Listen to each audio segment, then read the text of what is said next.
Oh, well, hello, Cassidy, and welcome to the show once again. Since the last time you were on our show, you've kind of caused a ruckus in the furry world.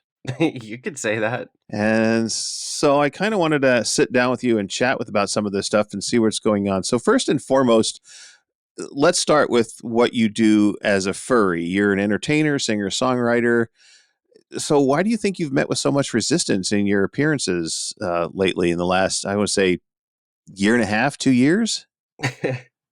Well, first, thanks for having me back, Barely. You're welcome. I love the Hmm. podcast and I'm happy to be back. This is like season 6 now, 5, There's something 6. in there. I think four or five. I don't know. I've Oh, been doing 4. it forever. I just like It just blurs together. it But yeah, does. It does. yeah. So first and foremost, I am an entertainer, a singer-songwriter. That's how I bill Hmm. myself. And something of a content creator. I'm certainly trying to become a little bit more of that right Hmm. now in my life. But as for why I get met with so much resistance, uh, I always approached cons in good faith. I always approached hoping that everyone would want to support people within the community, I guess, or to help their events. Like I often remember, like during COVID era, I would do a lot of virtual concerts Hmm. for cons, and then months, maybe a year later, pandemic was on hiatus, and I would message them like, "Hey, you guys looking for entertainment or can I do a concert here?" I did one virtually and I would get met with either no, silence, or they'd be like, oh, we had different staff for the virtual event.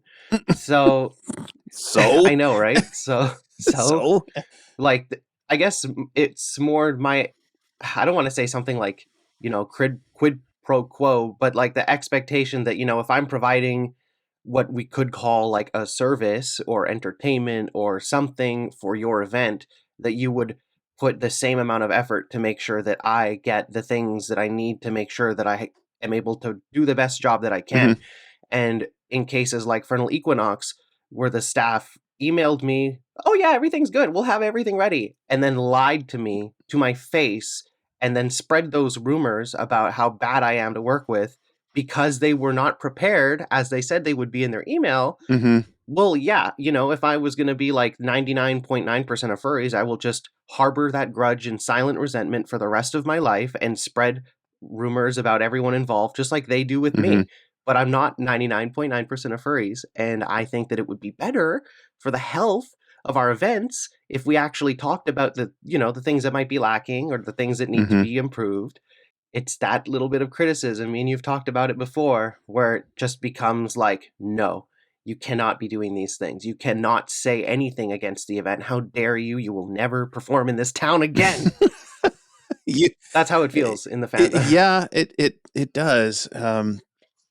Like you said, we've talked about this before on a couple of occasions, privately and on various other venues. So Well, we did have that one long episode we yes. did before. Yes, absolutely. Absolutely. So how many let's get to your music career first. How many albums have you released? How Yeah. many actual albums? Now, you don't actually press them into vinyl like old school albums, right? They're all electronic, right? I mean, there is a physical Is there? medium for them. I Okay. have them, both of my albums so far that bear my name, Hmm. Cassidy Civet, are both available on CD. Okay. The second album was released last August, August 4th, 2023, and I had intended to do a vinyl run. It would have been my first vinyl run, and Hmm. I'd still like to do it, but surprise, medical dental costs sort Hmm. of came up, and then suddenly I no longer had the couple $1,000 needed to press some vinyl, which Mm. is, yeah, vinyl's not cheap either. So I've got the CDs, but I have two albums to my name, and there was a third album to my name, sort of as a songwriter, but that album is in a bit of a limbo state right now, Mm. so I'm not gonna super duper acknowledge it. Okay. All right. So I think one of the most recent controversies, if you will, is your statement about furry music. So tell us what your statement was. Well, I was beating the same drum and or dead horse that I usually do, which is commenting that I think that furry music should be furry in some way. Hmm. I don't think, and I will say this very declaratively because I believe it, I don't think that a person who identifies as a furry, who makes music that doesn't have any sort of furry content, any furry themes of any sort, I don't think that that should be furry music. Because to me, then it would apply to any of their interests as much as furry does. You know, what if that person's also a Star Trek fan? What if that person is also a Star Wars fan Mm-hmm. and they just make some generic song, I don't know, some rock song or something called I Love You. Mm-hmm. And they're like, no, this is furry music. But there's not, then the musician name is just their real name, or it's just some stage name like Rocks Guitars or Mm-hmm. something. But if there's nothing explicitly furry about it, how can we call it furry? So I kind of made a statement regarding that, but the thing that sort of made it blow up in the way that it did was because in exceptionally poor taste, I invoked the name of a recently deceased fandom founder, and I said that, yeah, that basically he would agree with me, because at the time I was under the belief that he had been instrumental in the creation of the furry music category at the Ursa Major Awards. Mm-hmm. So I thought I was like citing his definition, because the definition they set is anthropomorphic themed like music. Mm-hmm. And so I was like, I think he would agree with me, because I think that he created this definition for the awards that he helped start. But I got that a little bit wrong, because while he did start it, he hasn't been a part of the awards for a few years, is how I've understood it. Mm-hmm. So I didn't cite his definition, so to speak, but at least the Ursas seem to agreed with my definition. But a lot of people online certainly were not happy that I even mentioned the guy's name. Mm-hmm. So you can't. So what the message was then is you shouldn't invoke the name of a past founder for anything, because you'll get nastiness in return. Yeah, that I remember where I was when I wrote out that tweet/post or whatever they're calling it these days. Mm-hmm. We were in a long road trip going across the desert around Grand Canyon area, and I was just starting to share all of my feelings about the fandom and furry music with the person Mm-hmm. driving the car. Okay. And it just boiled over, and I felt like using that, because of the what I thought were the statements that they had made into that definition. I thought that like I am still in the right, Yeah. I guess, or I thought I was in the right by making that. It was definitely not kosher to name drop someone like that, Mm-hmm. and especially when they're not around to defend themselves anymore. That was, I think, the thing that pushed it, because the drama that spiraled out from that sort of left behind the furry music discussion. Right. Hell, the thing even left behind the furry community, because the whole thing just kind of blew up, maybe possibly the biggest furry drama of all time that didn't have anything illegal involved with it. Right. Well, in fact, they even canceled that whole category for the 2023 awards, right? Some people have said that my stuff was rejected from the awards, but that's not the case. Mm-mm. And I encourage anyone who believes that sort of narrative to read the statement that the Ursa Majors put out, because the statement literally says, due to infighting and people's unwillingness to approach the category without bias, or Right. something along those lines. So it wasn't a statement against me. And that's why overall, in the end, I think the Ursas agree with me. Because if they didn't agree with me, they would have listened to the constant whining from the people that were just hating on me for fun, because regardless of what they have to say, and whether they were paying attention to the awards before someone they didn't like got nominated or not, anyone who they were supporting didn't get the support to actually make the shortlist Mm-hmm. of the nominations. I did. So to me, that tells me that I'm the community's choice, that I've Right. done what I need to do to make my foothold in this fandom in a way that my peers, or at least the ones that are smart enough to not fight with every random hater on Twitter, are willing Mm-hmm. to push my name forward and be like, yeah. And the Ursas stood by me and they nominated me, because I said all this shit like a couple days before that even happened. I actually noticed that one of the people leading the charge to harass and bully the Ursa Majors was the person who came last in the music category last year. They made a public statement where they're like, we should be emailing the Ursa Majors to boycott. It's like, how are you going to hate from outside of the club when you can't even get in? Like, you came last year, and so now your vengeance is to just ruin it for everyone. The Ursa Majors were community started and community led and community voted, and it looks like they're going to be community destroyed too. And I feel really bad for them for that because they've been around for so long. They deserve respect, but you can't make everyone happy. And in the furry fandom, everyone is trying to be friends with everyone all the time. And I know that there's already going to be a mass resignation from the Ursas because of all the drama this year. So, Well, I'm just happy to be doing my part. right, and let's face it, furry awards it's not like the Academy Awards. It's not like it's, you're going to get bigger No. accolades because you got the Ursa Major Award in music. It's more of a peer recognition, a fandom recognition. This person did that. I mean, yeah, I'm always curious every year whether this show gets nominated, and it never does. So just like, okay. But I think sometimes because it is a community-led effort, that's why I said that, like, the people that were hating probably didn't even care about it until the people they didn't like were getting attention. Because that's basically what it is, right? Right. So, like, if you are a content creator, you're trying to get that engagement. You're trying to get your fans to either comment or follow or push you for an award thing, or you want to encourage that sort of behavior, that interaction. Mm-hmm. So, just like with the Good Furry Award a few years ago when I campaigned extensively on TikTok for that because that was my big platform at the time. Mm-hmm. This time, I had friends in social media that I was pushing, and I'm like, hey guys, throw me a nomination. And I felt like I only got maybe like a dozen or two of people that actually told me that they did do it. So the fact that I still made the cut when last year the awards were getting like a couple hundred votes per person in the music category means that there were way more people nominating me than even I was aware of. So I don't know. I'm walking away from this extremely okay with how it shook out because I got the nomination. I was 3 of the 5 nominations for the music category this year. And that's something that even though they struck the category down, they could have just voted, True. They could have just stopped crying and voted against me. But then also one of the other nominees has been mired in their own controversy for using AI stuff.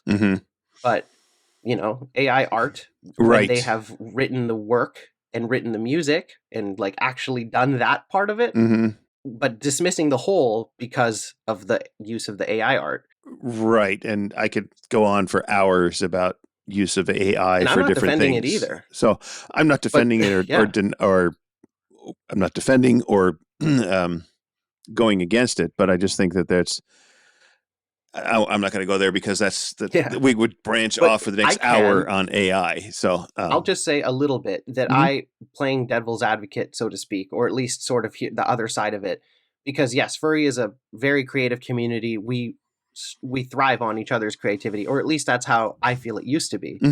But from a creative writer's perspective, I can totally see how they might be excited at the idea of being able to type words into a thing and then generate an image.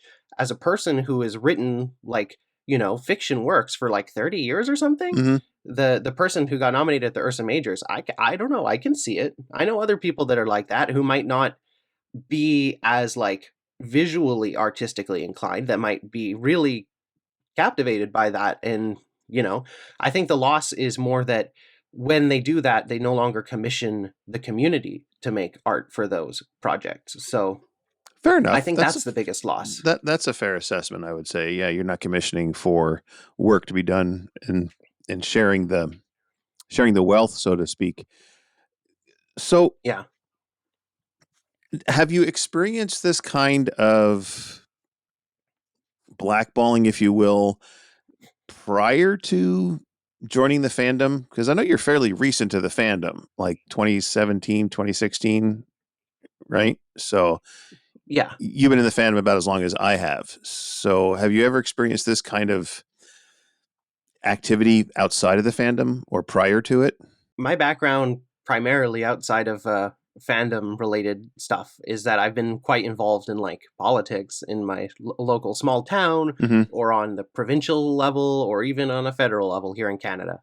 And so I know all about sort of backroom talks, knowing how to speak to someone so that so it's not recorded or so that there's no trace of it. And so when I come into the fandom, I see a lot of those same tactics being used, whether it's against other people or against me, like the Denver stuff, right? Mm-hmm. Because if they had a mandate that they're like, Cassidy's not allowed to put business cards down, but none of the volunteers knew it, like none Mm-hmm. of the 5 people I asked before I got to talk to a board member knew it, then they are just, it's the same thing. It's just backroom deals, handshaking, taking a grudge out on a person you don't like, or putting out a private hit, but not making it such a big deal that you tell everyone that's Mm-hmm. staffing the event, because then it leaks and it makes you look bad.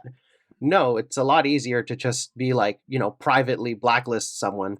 I don't know. I keep recalling these things like Iggy from MFF a few years ago when they had all their panels declined, and then they inadvertently got emailed all of the communication from the staff by accident, Mm-hmm. where they were like being talked smack about behind their back, and it was like, what? They'd been like staffing for 10 years and running panels for 10 years, and then just all of a sudden they're getting they see this, what they're not supposed to be seeing. I think that when it comes to getting blackballed, or however you want to put it, from the events, it comes into, they give everyone the benefit of the doubt at the start, Mm-hmm. but then it's not so much how well do your events do that leads to future bookings. It's how well did you get along with con staff? Or to phrase it again, how good were you at kissing con staff on the butt? Mm-hmm. How well did Because you there's play the like, game? exactly. Y- And I think that the problem is that I thought that Furry was a place that I didn't need to play the game, and that skills would just be called for what they were, rewarded for what they were, and that people would just smile and be like happy to see a furry succeed. But that is far from the fandom that I have found myself in now. You mentioned that I did kind of come in 2016, and I feel like I've definitely seen a shift. I joined the fandom. The allure of the fandom was the creativity. I'm a creative. I just want to make music. I might not be the best artist, but I still draw. I Mm-hmm. went to animation school for a bit. I want to use the fandom as my creative outlet. Mm-hmm. Just seems more and more like the fandom, at least in con space, doesn't seem to be honoring that so much, and instead is chasing after people with big online followings. Mm-hmm.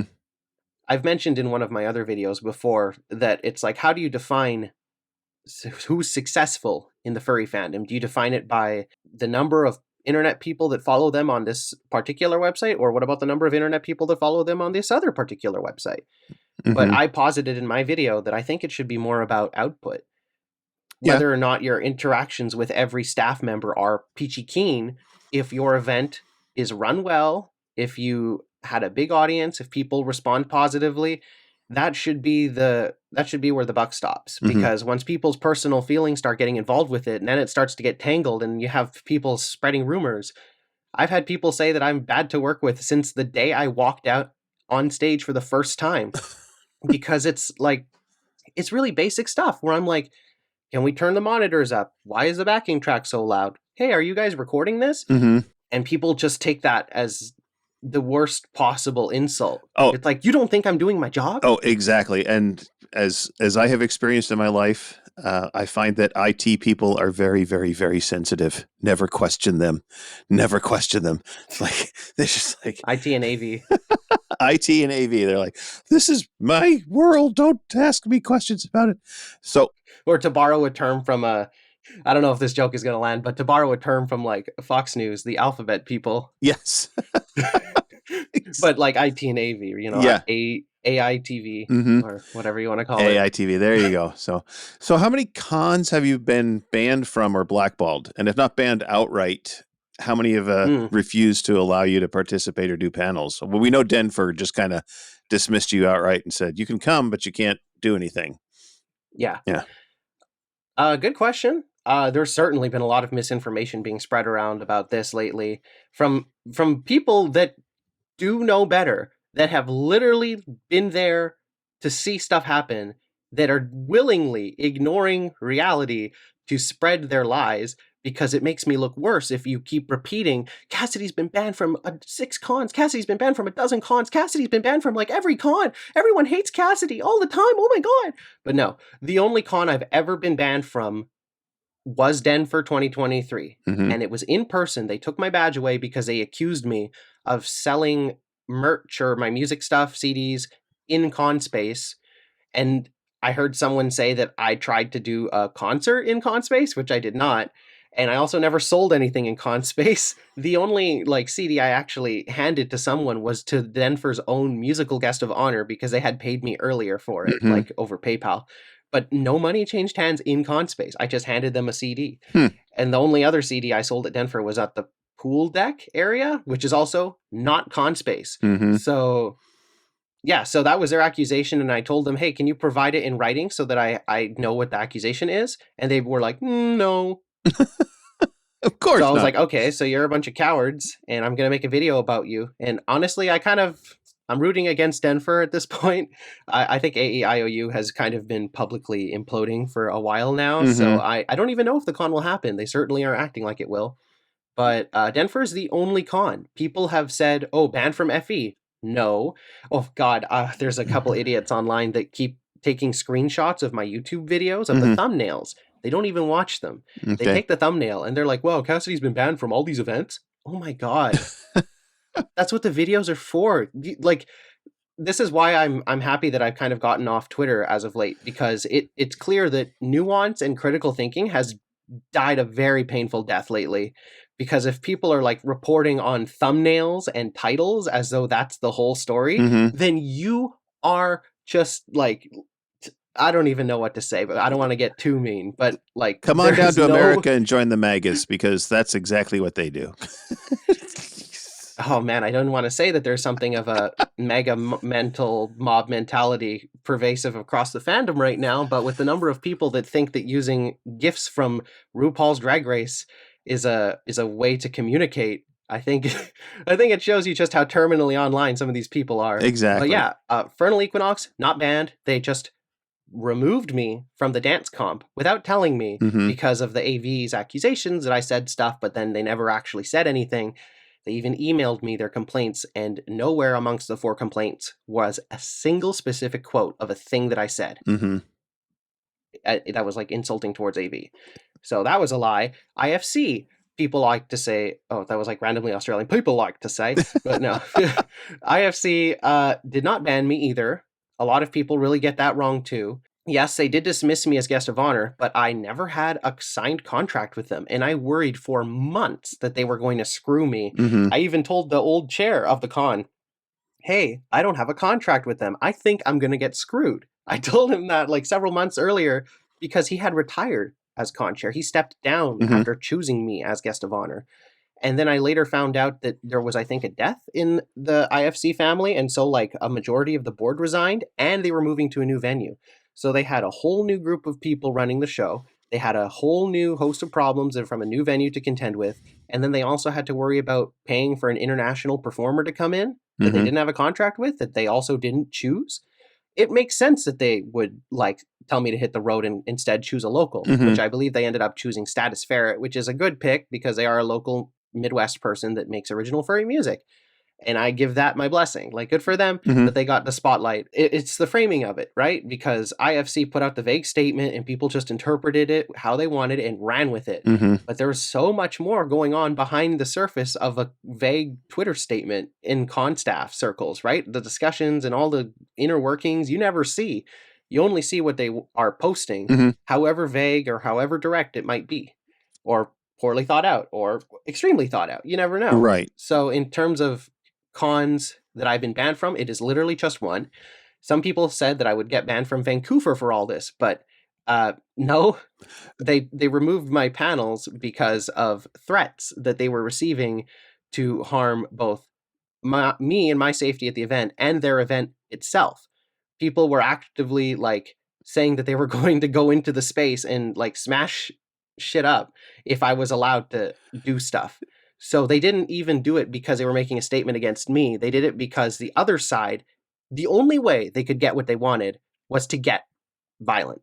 And that's again why I know that in the long run, I'm going to continue to be the one coming out of this looking better and better because I have never resorted to that. Mhm. People say that I say terrible things to con staff, yet no one has ever cited anything. No con staffer has ever gone out and said, here's a list of things Cassidy has said. It's never happened because they're lying. They're Mhm. making it up. in terms of like cons saying no to me, I interpret that as a little bit different, because even if a con says no to my events or panels, I don't immediately interpret it as being blackballed Mm-hmm. or that it's a personal slight. Sometimes it's genuinely a panel scheduling thing, and they have too many other people that they want to accommodate that they are more familiar with than me. Mm-hmm. So like I wasn't personally offended that like Anther Northwest in Seattle rejected my events 2 years in a row. Mm-hmm. I've been to the con twice, and I just don't know if it's necessarily worth it to keep going for me. I've experienced it. I'm probably okay with it. But then there's some cons like MCFC, Motor City Furry Con in Detroit, where they rejected me, and they gave no cause, and then they copy pasted the schedule from the previous year, and and I'm like, guys, what the hell? And I talked about this in my IFC video, because the guy who was in charge of scheduling at MCFC for the panels was on the IFC board. Okay. So everything is like, connected like that, and it snowballs out, and you make one little action or one ripple, or you say one thing, and then suddenly everyone's got it wrong and everyone's talking shit. Could you point to something in this journey, one event that caused this path to diverge down this? Because essentially you're becoming, what I've been able to observe, you're becoming the bad boy of the furry world. Or the bad girl, or the bad furry, so to speak. You're the one that everybody likes to hate on. And can you That's always been the case. point at one? Because you weren't that way when I met you. You were. Yeah. I mean, so where was the diverge? Where was the path? What happened that caused that path to go? This is a really good question. Thank you, Barely. So you are absolutely right about this, because I met you at FC 2017. No, 2019. 2019? Okay, yeah. I think 2019, because it was my first American Con ever, and I had no fursuit, I had no album, I had nothing. And I went there and I was like, oh, they have a talent show. I'm going to perform in the talent show. And I did, and I sang a cover. And then after the talent show, I got approached by a member of, I think it was the AV crew, who was like, hey, I work with TFF. Would you like to be a guest performer there next year? So in January 2019, they were already asking me about March 2020 or like late February 2020. So I was like, I don't think I'm anywhere big enough for this sort of thing. And they're like, we don't care. We just want people that perform and that are confident on stage. Okay. And I was like, well, thank you. I really appreciate that. So I went through 2019. I got my fursuit, decided I was going to make my first album in early 2020 because for this first ever guest spot, I wanted to be as prepared as possible. So I had my physical album on CD that I ordered literally to the TFF hotel, and I picked it up like the day of my concert. So I had my first ever CD, and I actually sold the very first copy to Paco Panda, who I believe is a friend of the show. Yep. It was very exciting for me. It was a very great atmosphere. There were so many talented musicians at TFF in 2020, and then COVID shut everything down. And so you're asking what that moment was. I'm getting there. So I was at home and I did lots of virtual concerts, because exactly the same thing. You put good out into the world, or you act as your authentic self, and you share your art and your creativity with people, and people welcome you with open arms. And so we continue down this path. We go into 2021. Cons were starting to reopen. That was when I did my first 6-con tour that summer. It was like Megaplex, Philadelphia, Denver, Tails and Tornadoes, Fervana, and Texas Furry Siesta. And I had concerts at 4 of those, not at Fervana or at Furry Siesta because they were too small. But I had concerts at 4 of those cons. I ran my game shows, and I was having a great time. I fondly recall 2021, even though everyone was still in the throes of the pandemic, really. But it wasn't, you want that inciting incident? It came in December of 2021 when I was at MFF and I had a concert. It was my first time doing a concert there. And it was my second ever MFF after 2019. So I went to this con, again in good faith. They had already rejected my Survivor panel, which I was a bit bummed about, but it's the biggest con in the world. Who knows if they do or don't have 2+ hours of a empty panel room that they need to fill. I'm sure they have more than enough submissions as it is for events, but I had my concert there, and I was, I think, the only musician who was not on a stage there. Mhm. I would have to look at the panel schedule to know for sure, but I'm pretty sure I was the only one not on a stage. So when I got to the room where the concert was, I was in full fursuit, and the room was like had like 300 chairs, and it was kind of set up like a PowerPoint podcast presentation thing, Okay. not a concert space. So I was kind of like, oh crap, I guess I can't do this in suit then, so because I have to run my own audio and stuff. And so thankfully Pepper Coyote came, and he was supporting me, and he is still supporting me. Mhm. There is again, a little side note. Some people are like, wow, Cassidy's really burned all her bridges. Even Pepper's not associated with her. Pepper and I are fine. Okay. Y'all don't speak for me, and don't Mhm. speak for who you think my close acquaintances are. Okay. Y'all don't know nothing. And don't speak for Pepper either. Exactly. Yeah. So, it's amazing what words people are willing to say for others. I mean, I thought I was the one who wasn't allowed to speak for people that weren't here, right? But anyway, so MFF 2021, I do my concert in the panel room. I think I have a picture of it online somewhere. Mhm. I had a really good turnout. Like, it might have been my biggest concert turnout ever at MFF 2021. And it was in a random panel room at a random kind of, I think, Friday night time slot. And I killed it. I had the most registered attendees on Sked, which is like a scheduling Mhm. app thing, Right. of any wholly original music concert at MFF. And so after I made that declarative statement, which was true, and I was just going around the con space, I got approached by somebody who, as of right now, I will leave nameless, but they came at me with a level of aggression that I had never experienced as a creative before, where they were like, are you saying that your concert had like the most attendees that you did because you did original music? Are you saying original music is more important than covers? Barely. No. Is original music more important than covers? No. Well, yes. I mean, I mean, you can be generous, or you can just say the truth. Well, as far as entertaining the masses, is one more important than the other? Not so much. I mean, if you enjoy what you enjoy it. Do you come to FurCons to hear original stuff from creative furries, or do you go to hear covers of the Pokemon theme or Elton John songs? No, if I'm going to go to a concert, I want to go to original music. I want to hear your talent. I want to hear what you're putting out there in the world, not what Taylor Swift is singing to 14 billion people on a stage somewhere.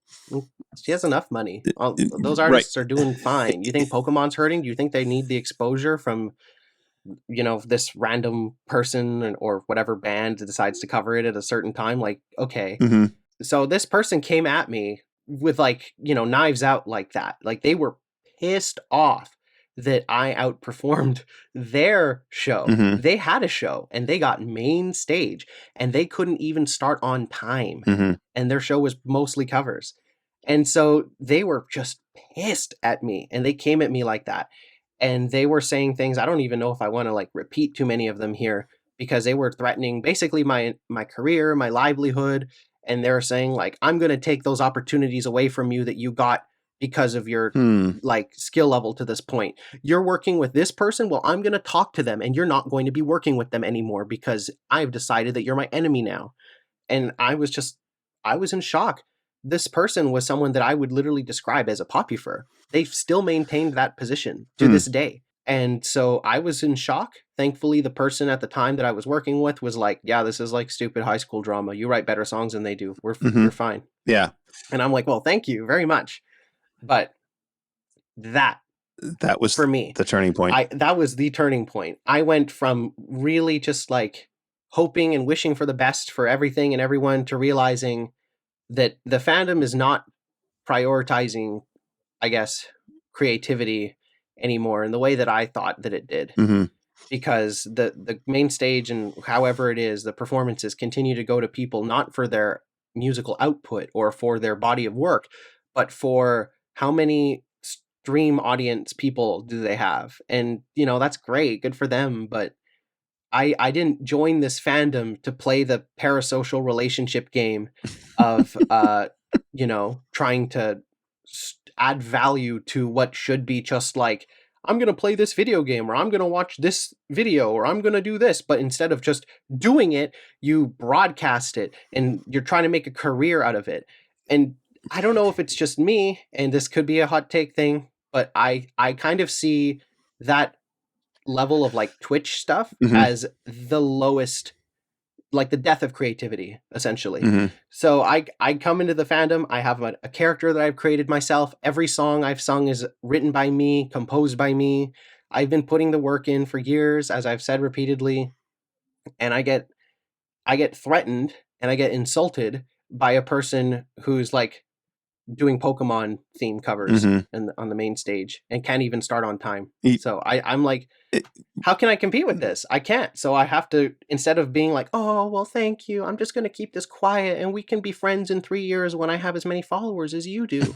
I'm like, no, I think that was it for me. I'm hmm. like, I can't be tight-lipped anymore. I need to start talking about the crap that I've gone through. And I think I've done this person a favor by not being as explicit in how I name them. Hmm. But their time is coming. So at this point, I'm just torching things for the insurance money, and they're on the list. So Okay. if they've got anything they need to say, they better say it because I've got receipts. Right. So you put out videos when you experience these kind of things, and you call the con staff out. You call these people out on your videos. You put up the snippets of the emails, and et cetera, et cetera, et cetera. Yep.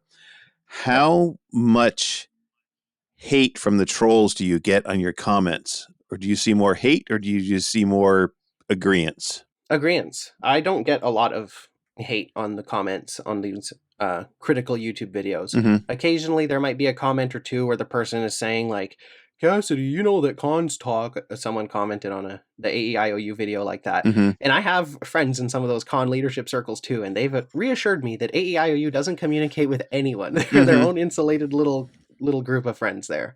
But I do know that conventions talk to each Oh, other, definitely they do. Yes. and doesn't mean that they have to say the truth either. True. They can say whatever they want. It's their truth, they're living their honest truth. And if their honest truth is that they hate my guts, then they're going to tell everyone that they hate my guts. For what reason? Well, who cares? That's how they feel. Right. So I feel like the most negativity or the most I've ever seen in regards to like scrutiny on my videos has been leaks from those sort of convention leadership chats Hmm. because I have friends in there and they sort of send me little things occasionally, not all the time and not when I ask them, but just if they see something that is interesting, they'll show me and be like, look at this. And I'll be like, huh, okay. Because just like in real life, or just like on my videos, Hmm. they just don't have the gall, I guess. They don't have it in them to actually engage with the criticism. They'd rather observe and hate from afar and make their judgment based on me or my character and not based on here are some ways that your event can improve. And it's not for my benefit, it's for everyone's benefit. If you just did this or did this a little bit better or did this Hmm. or, didn't lie in your emails. Well, it's funny because I try and go to the various, when I go to the cons, the various wrap up meetings where they ask audience participation as to what went well, what went bad at the con. Some places call it hiss and purr, Yeah. scratch and dig, or whatever they call it. And I find that they always have all of the con staff up there on the dais, and you ask a question, and when people are giving them accolades, they're all like, "Yay!" The minute you bring up something that didn't work out right or was wrong, they all get stern. They stare down at the table. They won't They get look at you, and defensive. they get very, very defensive. But if you're going to run a big event like that, you need to be open to suggestion. You need to be able to evolve, especially if you're a nonprofit, because I'm seeing what I seem to think is the monetization of the furry fandom. Yes. So it's it's becoming a business. It's becoming a business model. I mean, AEIOU, I don't think they're a nonprofit, or are they? Yeah, there was controversy before that they weren't, but I believe that they have gone through the paperwork that they now are. Mm-hmm. But yeah, Mm-hmm. that was a thing that people brought up. Well, and I will know, I can say for a fact that a lot of cons that say they're nonprofits, they're Mm, not. If you don't file the paperwork, you can say you're a nonprofit all day long, but if you don't file the paperwork with the governments where you live, you're not a nonprofit. And yeah. that's a step that you have to take. I know the con that I'm working with, they said they were a nonprofit, and I says, "Well, who did you file the paperwork? Who's our attorney?" And they're like, "Paperwork? What paperwork? No, we're just a nonprofit." It's like, no, no, no, no, no. Let's back We the give truck. $100 to charity Yeah, every year. That let's. makes us a It's like, nonprofit. no, no, no. Let's back the truck up a little bit, and they kind of understood now that you have to be filed as such in order to do those things. In your Yep. experience, what seems to be the big trigger to con staff about you? Because I mean, now you've got a reputation, and so when you put in for a panel or asked to do something at there, you already know you're going up against a wall. I mean, I Yeah. understand. I understand that there's at least one con that I know that you are very welcomed at, have no problems whatsoever, and that is the one that I met you at in 2019. Mm. So, because I met you, I saw you there this last year too, and it seemed like everything went well, and you didn't have very many issues with that particular con. Yeah. So, oh, you're saying that with some sarcasm. I said very many problems. I appreciate the angle of which you've gone to kind of talk about this, but if there's any relationship actually that I'm really hoping to mend, it is mine with that convention, Mm-hmm. because during the drama that ensued around this incident, I went through a lot of random social media things, but the thing that I think will stick with me the most was that they unfollowed me, Ooh. and then I got told later that they're from a staffer. They're like, if you want to perform at this con again, you're gonna have to put some work in because that was pretty bad. So Hmm. so at least this year things were good. Then I opened my mouth online and things got not good. But I've never had any problems with the event or anyone involved with that con. Mm-hmm. I love them. I respect them greatly. I am sorry that the terrible way I used the name of a person that was so foundational to the community uh, really rubbed some of the people at that convention the wrong way. Mm-hmm. And I know that some narratives were spun that I was speaking ill of the dead, but I really don't think that I was. I wasn't trying to.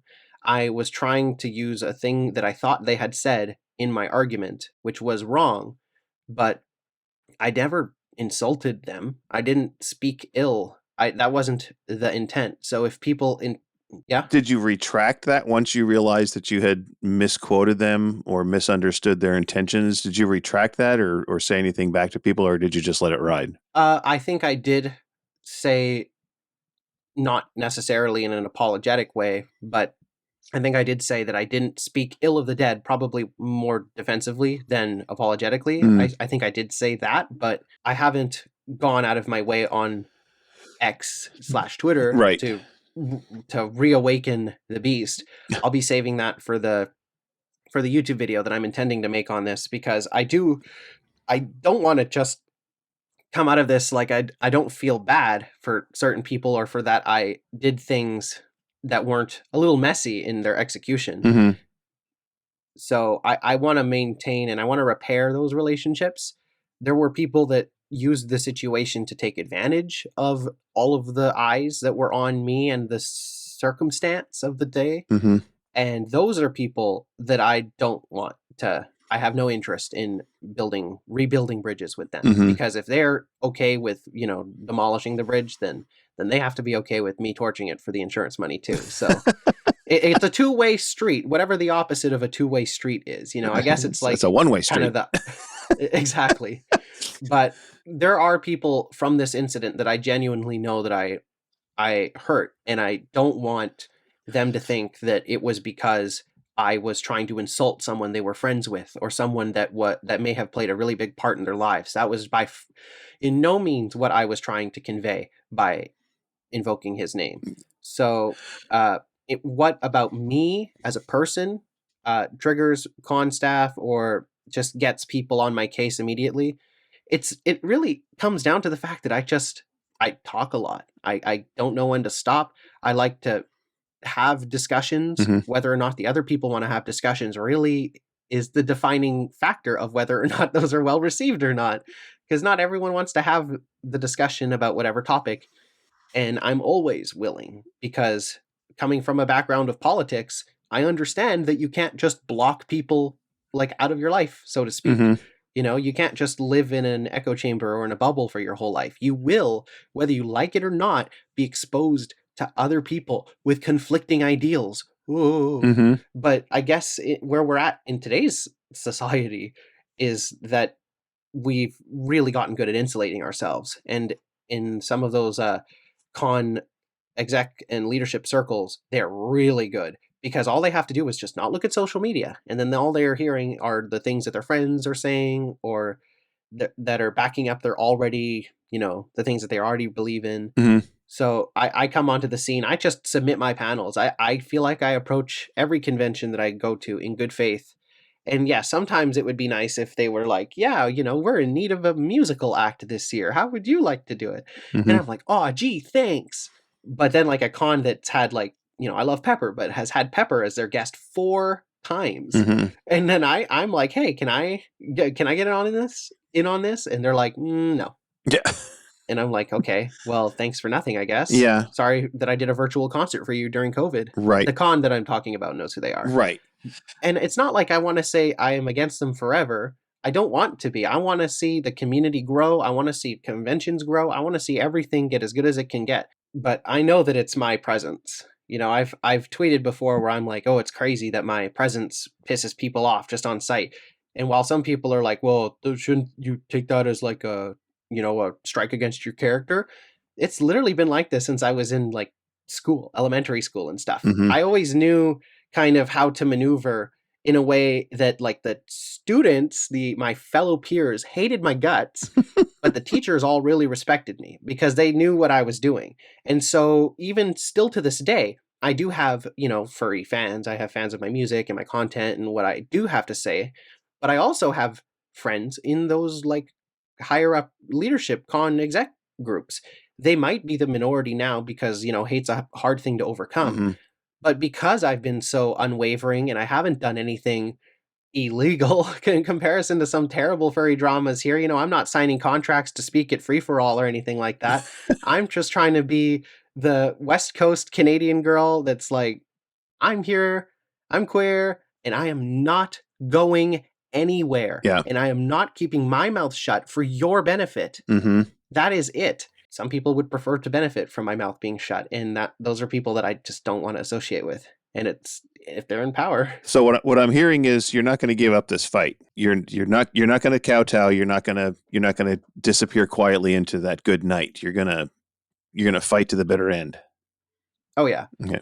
I feel like I'm going to be here to stay. As many empty platitudes as people want to say, like, oh wow, the entire furry music community hates Cassidy. That's not true. No. No, but this is the world we live in now with the internet based society and communication that we live in, is that we think what we see is the only truth there is, but there really is not the case. No. That's why Yeah. I've done so many like things where I put emails out there. I'm like, you promised me this and then you didn't deliver, Mhm. and yet it's my fault somehow. I think that's messed up. Yeah, exactly. And they're like, whoa. You can't say that. Now we're definitely against you. And it's like, what are you talking about? So it's always been uphill. Mm-hmm. I really wish that those spaces were doled out equally, but they just aren't. Yeah. And they continue to not be. What is it about the fandom that sets you on? Is there anything on the fandom that sets you on edge? I mean, I can tell you what sets me on edge about the fandom. Oh, please. It's the militant indifference Mm. of the fans. You're one of the few in the fandom that speak your mind, that call out people on their bullshit. And most fans are like, oh, well, I'm just here for the weekend. I don't care. It's not a big deal. When you try to talk to some folks, they're like, well, what does it matter? I mean, it's just furries. Who cares? Get over it. You're going to get back to your life. It's like, well, no, I do care, or I wouldn't have brought it up. So, yeah. But that's me. That's what I think sets me on edge about the fandom. What about you? That's a really good thing to bring up. I feel like I did experience that sort of militant behavior during the drama and the threats that VF received. Mm-hmm. And it sucks that people, even in our community, feel the need to resort to that. Because at the end of the day, people are just people, whether they're wearing cat ears and a tail or not. And sometimes that's just where they go. Their mind, they don't think that, discussion is an option, that we can't have dialogue. No, we need to silence and stop this person by any means. And that is messed up. But as for what sets me on edge, it's actually what you said kind of earlier, that that furry is like people's livelihoods now, or that people are using it to make that sort of income, I guess. Mm-hmm. And that's why I mentioned the parasocial relationship stuff earlier, is because that's not the community that I joined. Mm-mm. That's not where I want to see us go. And I think that sort of thinking is really just watering down what it means to be a furry. And I know that, of course, that also gets people kind of riled up, because that almost plays back into my whole, like, it's not furry music unless it's explicitly furry in some way. I saw a person go online and they were like, I'm going to review every lyric from Cassidy's album to find out how furry it Good is. Lord. And I thought that was incredibly funny, because they were talking like that was my argument, but it really wasn't. It's very clearly three things that I think should define furry music. It would either be furry or animal related musical content, a furry or animal related album cover or single art, and a furry or animal related artist name. One of those is great, two of those is better, three is perfect. And if you have none of them, I will scream that you are not furry music until you go away.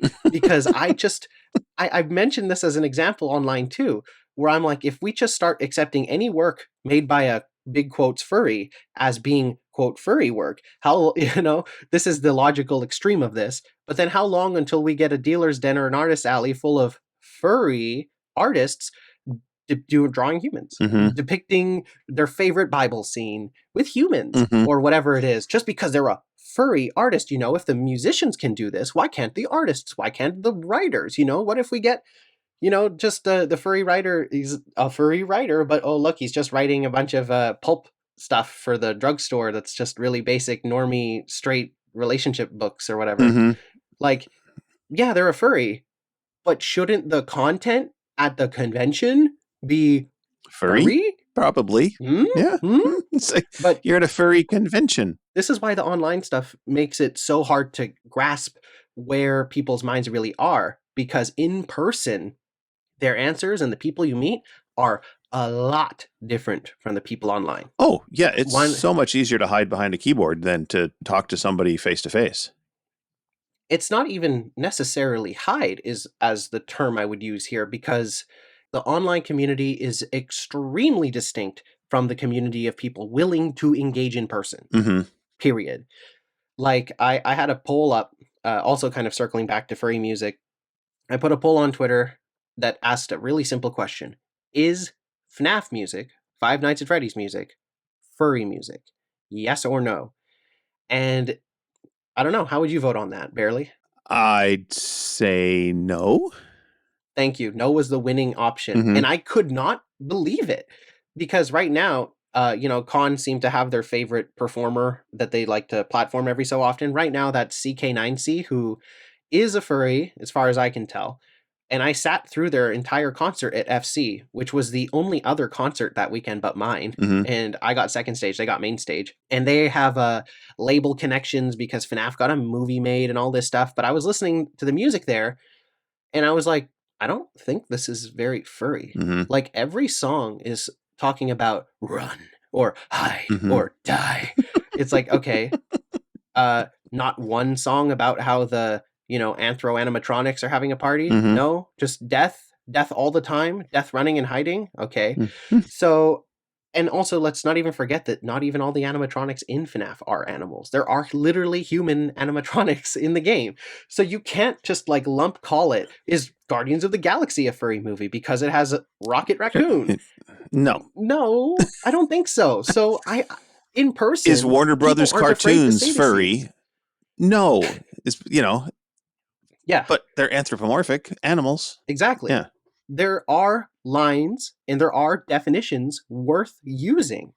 And I see people in the community that are literally going out of their way to be like, no, even the barest of anthropomorphic requirements are no longer necessary. If you're a furry, anything you breathe on becomes furry. Yeah. and like that's just not anyone in real life would call bogus on that.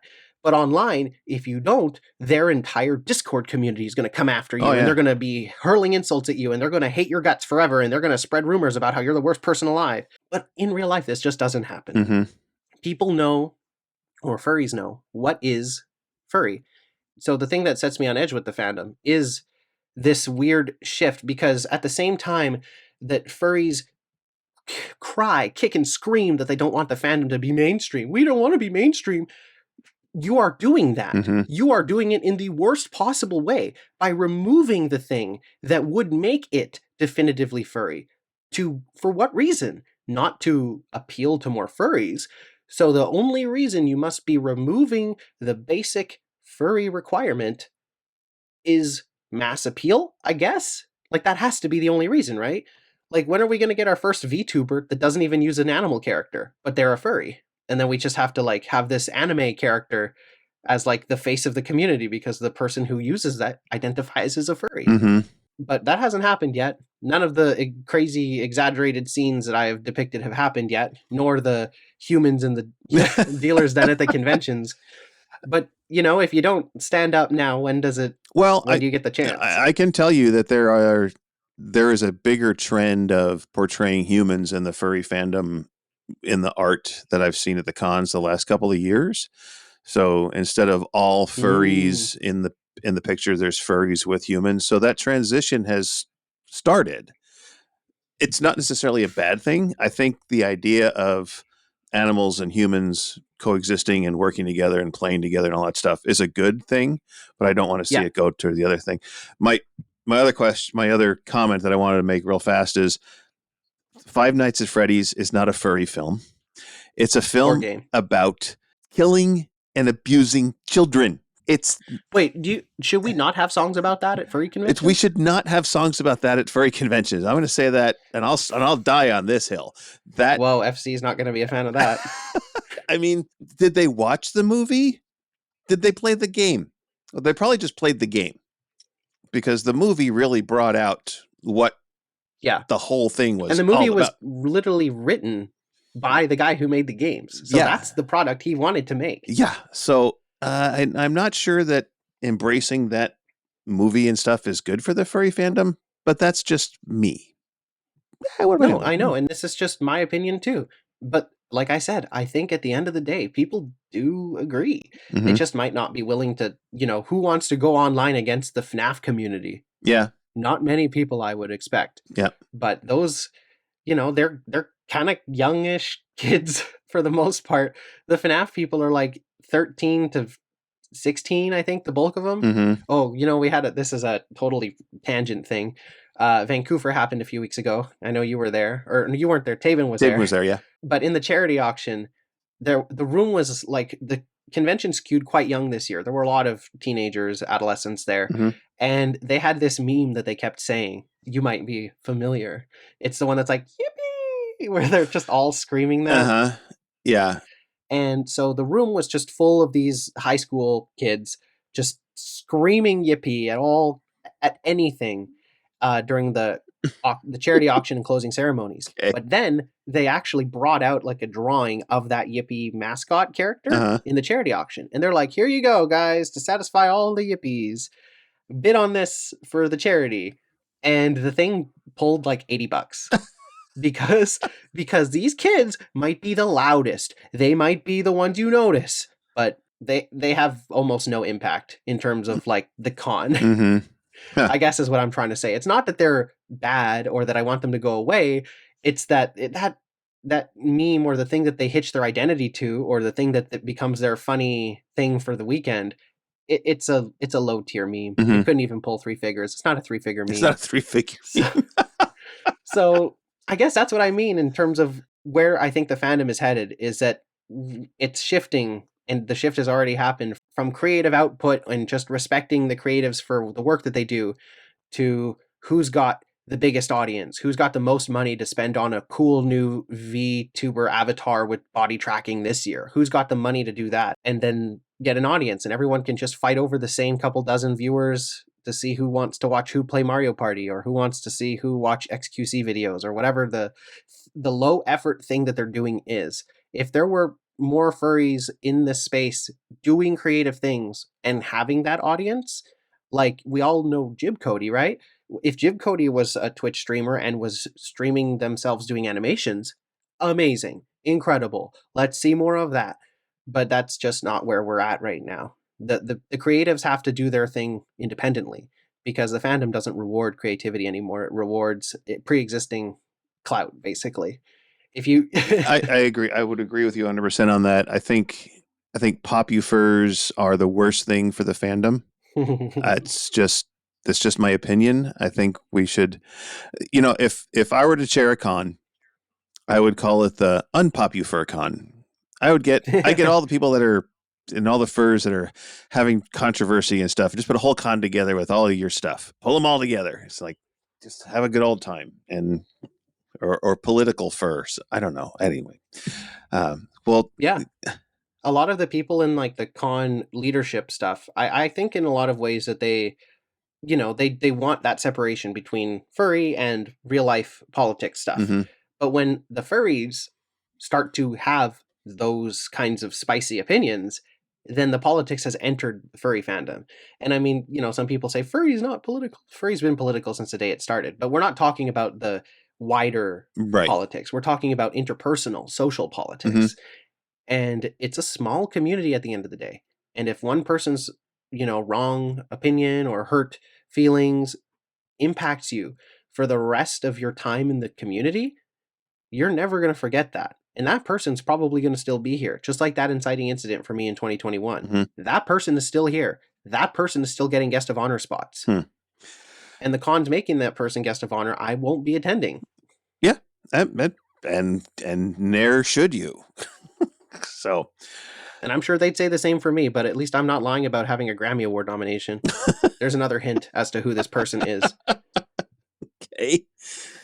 No, that was the award from his Grammy. You're confused. It was the Grammy Award. Yeah. She got him a little thing that says "Best Furry Ever."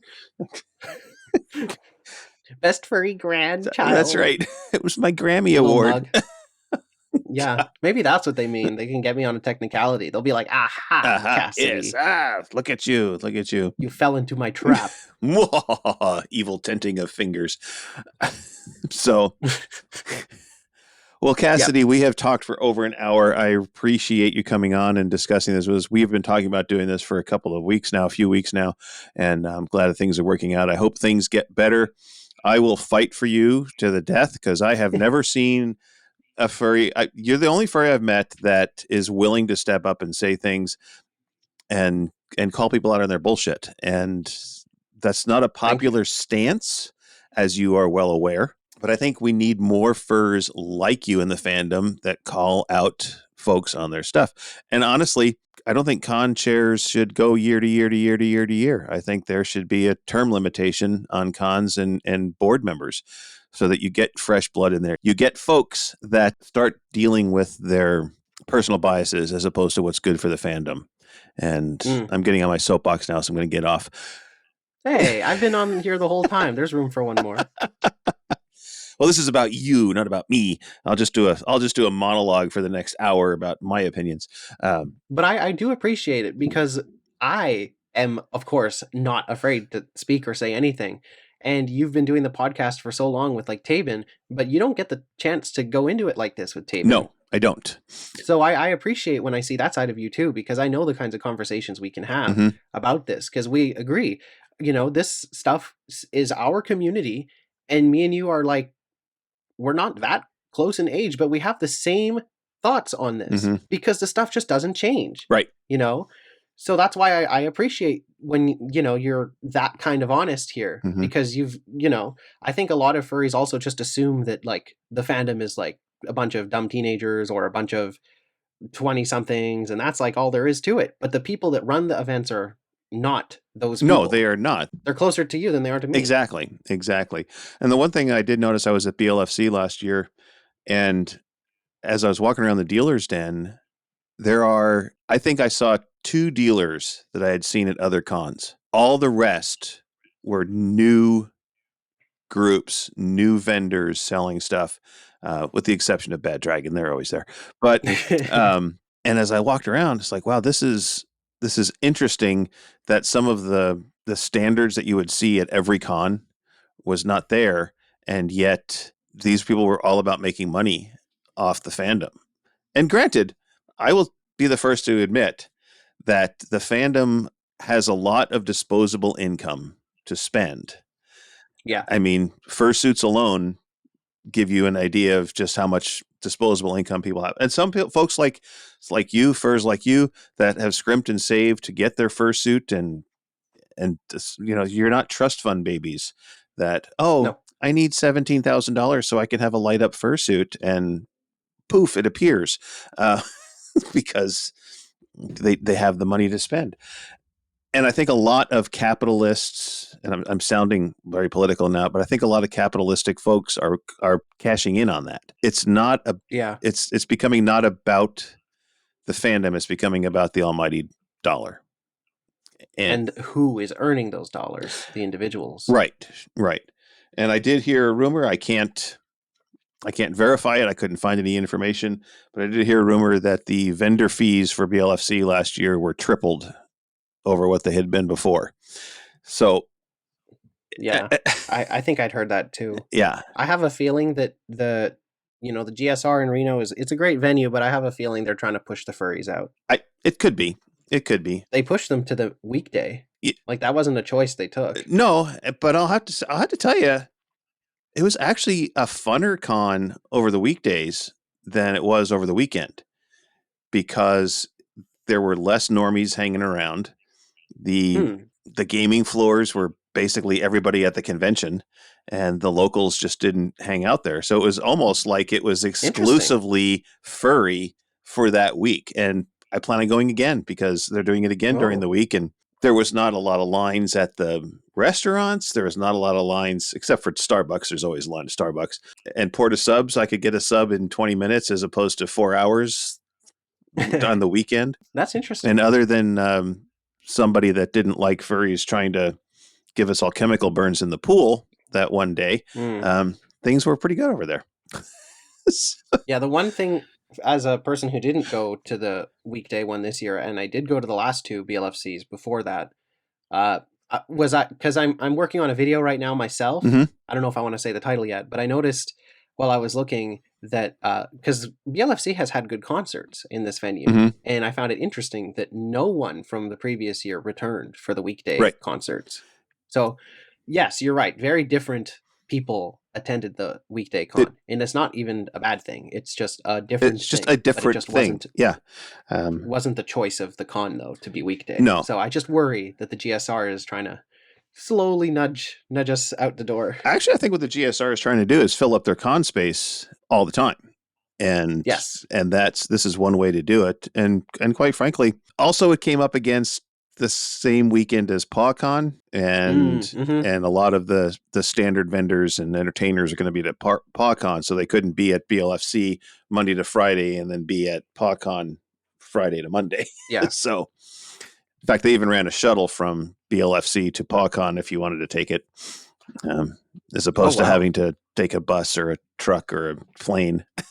So, anyway, I did a furry event a couple weeks ago, right around the time of all the drama stuff here, that I will also be making a video on, but it was called Flop, and it's basically they just buy out an entire hotel, and there's no reg. People just pay for the rooms, and they just kind of partied all weekend. Hey. And it was the first con I'd ever been to like that, where it didn't have any panels.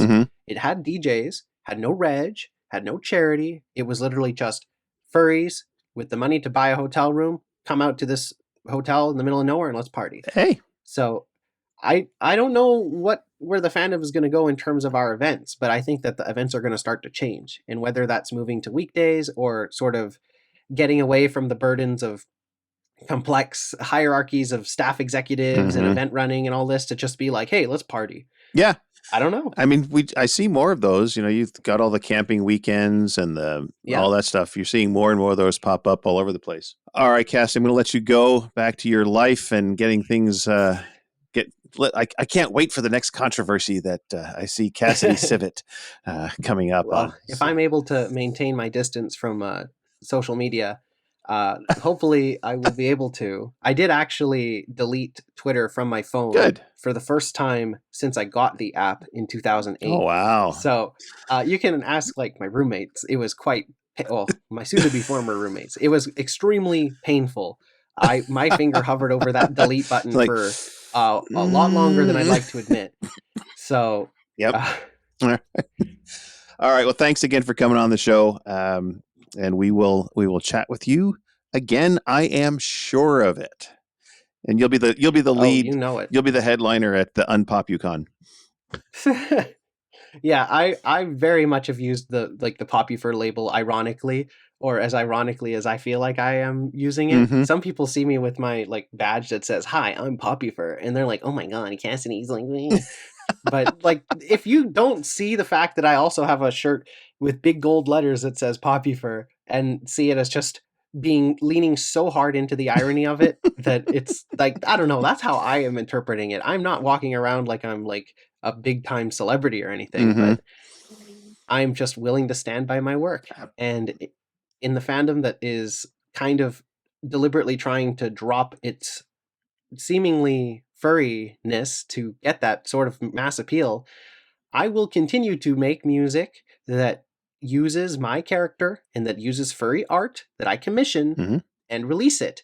Because if a furry musician one day is able to break through and have some kind of a song that goes crazy, I think that if they don't have anything furry on the work, it will never come up. Mhm. But if one of my songs gets crazy, it will be the center of what it is. Like, oh, so tell me about furry. Mhm. But if, one of the other ones gets it, it never will happen like that. Yeah. So, like, it will never happen. I will bet my life that that would never happen if there was nothing furry about the art. They'd just be happy to have a hit song. Absolutely. But for me, it's a part of my musical identity that I'm not prepared to compromise on. My music and my art will be furry till the end of time. Awesome.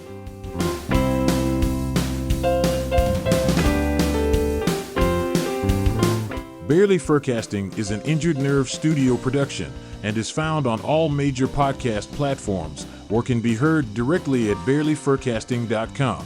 The Furcast is produced, recorded, and directed by Barely Normal, aka Mike Began, and is edited by Barely and our associate producer Rain Raccoon. Opening and closing theme music, as well as some interstitial music, was created for Injured Nerves Productions for the use on the podcast by Reg Day with Damian Tanuki. If you would like to hear more music by Reg Day, you can search for Tweezer Beak on Bandcamp or Hoop Loop Tunes on SoundCloud. Other interstitial and background music through silvermansound.com, Gator Tots on SoundCloud.com, the YouTube Free Use Library, and Epidemic Sound. If you would like to send us a message, you can do so via email at barelyfurcasting@gmail.com or on our Telegram chat at BFFT chat, on Twitter, on our Facebook page, or on the barelyfurcasting.com webpage. You can help support the show through donations at coffee.com/barelyfurcasting or through Patreon at patreon.com/barelyfurcasting. Thanks for listening. We hope you come back and listen next week.